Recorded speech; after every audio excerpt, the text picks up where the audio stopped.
जय हिंद साथियों। आज सीधी सी एक बात पूछनी है आपसे कि ये देश किसका है? हमारा है या नहीं, आपका है या नहीं? अगर ये देश हमारा है तो इस देश के संसाधन किसके लिए? वो भी तो हमारे हैं। हमें अपने देश की मिट्टी 5,000 6,000 रुपए ट्राली खरीदना पड़ता है। हमने हर चीज सरकार को दिया, इसलिए दिया कि उसका हमारे जीवन में बेहतर लाभ मिल सके, उसका सदुपयोग हो। बदले में सरकार में बैठे लोग क्या कर रहे हैं? अपने चलने के लिए, अपने लिए एक नॉर्मल कोई छोटा सा भी चुनाव जीत जाए तो उसके दरवाजे पर फॉर्च्यूनर खड़ी हो जाती है, 2-1 गनर खड़े हो जाते हैं, सरकारी खर्च पर गाड़ियों का काफिला शुरू हो जाता है। और हम आप क्या करते हैं? अगर एम्बुलेंस में किसी को लेके जाना हो तो एम्बुलेंस के लिए रास्ता नहीं मिलता। हम किस दुनिया में जी रहे हैं? और कैसे नौकर पाल रखे हैं हमने?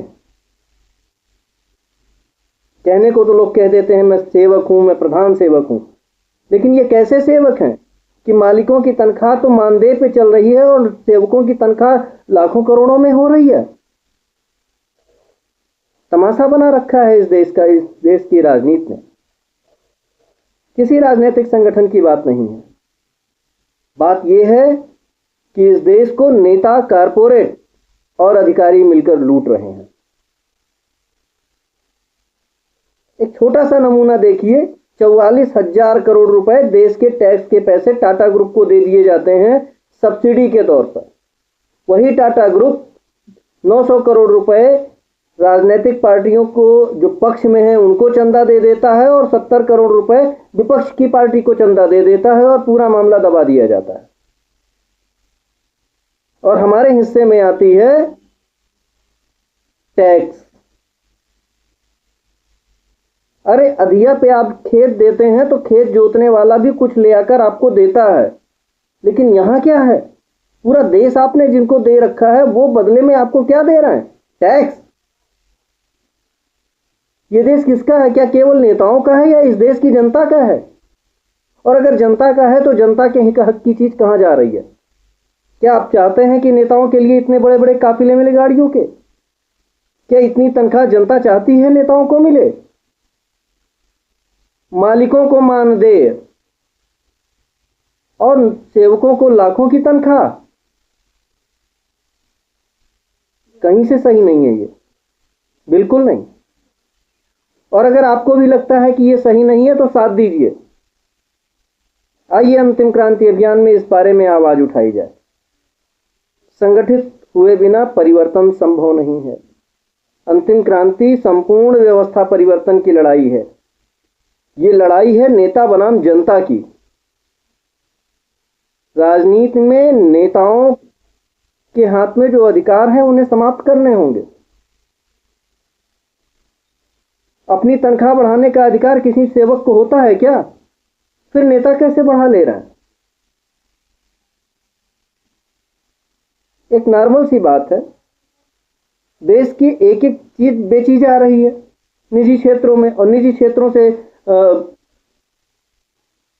टेबल के नीचे से क्या चल रहा है कहने की जरूरत नहीं।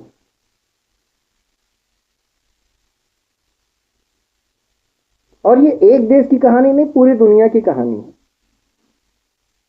क्या सोचते हैं क्यों हो रहा है ईरान और अमेरिका का युद्ध? धर्म के लिए? बिल्कुल नहीं, धर्म के लिए नहीं हो रहा है। तेल के लिए?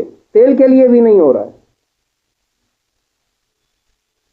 हथियार बेचने के लिए? हाँ, हथियार बेचने के लिए हो रहा है, लेकिन हथियार बेचने के लिए किसको? अमेरिका किसको हथियार बेच रहा है? मैं बताता हूं। अमेरिका की जनता की टैक्स का पैसा अमेरिका की सरकार के पास है, और अगर अमेरिका के सरकार के पास हथियारों का जखीरा भरा पड़ा है तो वो और हथियार कहां से खरीदेगा? और अगर हथियार नहीं खरीदेगा तो अमेरिका की जो कंपनियां हैं उनका बेड़ा कैसे पार होगा? अमेरिका को खुद ही हथियार खरीदना है अपने जनता की टैक्स के पैसे से, इसलिए अमेरिका को लगातार युद्ध करते रहना है।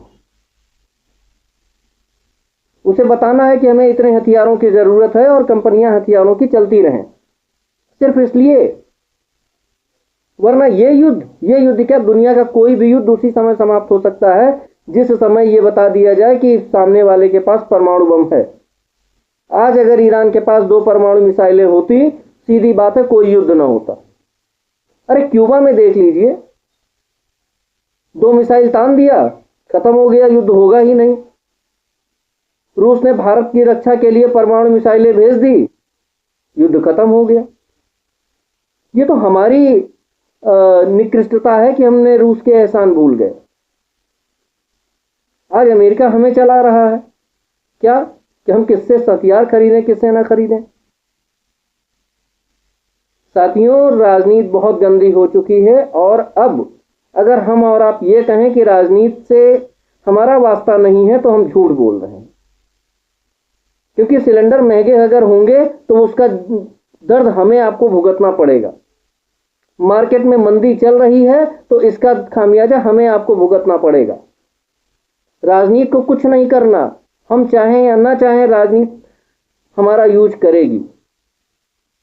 इसलिए एक व्यवस्था बदलनी पड़ेगी और एक नई व्यवस्था लानी पड़ेगी। एक क्या तमाशा चल रहा है आज देश में। एक गांव में 20 लोग प्रधान लड़ने के लिए खड़े होते हैं, एक आदमी जीतता है, 19 आदमी हार जाते हैं। वो गांव तरक्की कर पाएगा क्या, जहां 19 लोग एक व्यक्ति के खिलाफ हों, आपस में लड़ रहे हों? कभी नहीं कर पाएगा। फिर क्या किया जाए? अरे दुर्गा पूजा में एक कमेटी बनती है, वो कमेटी में सारे एक दूसरे से अच्छे संबंध वाले नहीं होते। बहुत से लोग ऐसे भी होते हैं जिनके एक दूसरे से विचार नहीं मिलते, लेकिन जिम्मेदारी सबके पास होती है और सब अपनी जिम्मेदारी का निर्वहन करने के लिए मजबूर होते हैं। अंत में हिसाब होता है ना, और कार्यक्रम अच्छा हो जाता है। गांव में भी ऐसा होना चाहिए। जो सबसे ज्यादा वोट पाया वो प्रधान, जो उसके बाद वाला पाया वो उप प्रधान, उसके बाद वाला जो आया वो जिस तरीके से केंद्र सरकार में मंत्री हैं उसी तरीके से ग्राम सरकार में मंत्री हों। एक छोटा सा नमूना बताता हूं आपको। आप कभी बीसीसीआई का बजट देख लीजिए, 40,000, 50,000, 60,000 करोड़ का बजट होता है। देश में कुल 6 लाख गांव हैं, उठा के देख लीजिए तो हर गांव को हर साल में 10 लाख रुपए का बजट आता है। हो सकता है, आता नहीं लेकिन हो सकता है। और 10 लाख रुपए का अगर गांव में मिलता है तो मान के चलिए कि गांव का हर व्यक्ति पौष्टिक आहार ले सकता है, सुबह खेल सकता है और तैयारी कर सकता है फिजिकल वर्जिश की। 15 अगस्त को अगर हर गांव से युवा निकल गए केवल परेड करने के लिए तो पूरी दुनिया को मैसेज जाएगा हिंदुस्तान में 30 करोड़ की पैरामिलिट्री फोर्स खड़ी है। लड़ना तो छोड़ो, सोच के लोग काम जाएंगे। लेकिन नहीं, हम ऐसा नहीं करते क्योंकि हम संगठित नहीं हैं। लेकिन अगर आप ये चाहते हैं कि ऐसी व्यवस्था आए, जनता नेता से हिसाब मांग सके, तो आइए अंतिम क्रांति के साथ जुड़िए और संपूर्ण व्यवस्था परिवर्तन के लिए आगे बढ़िए। धन्यवाद साथियों।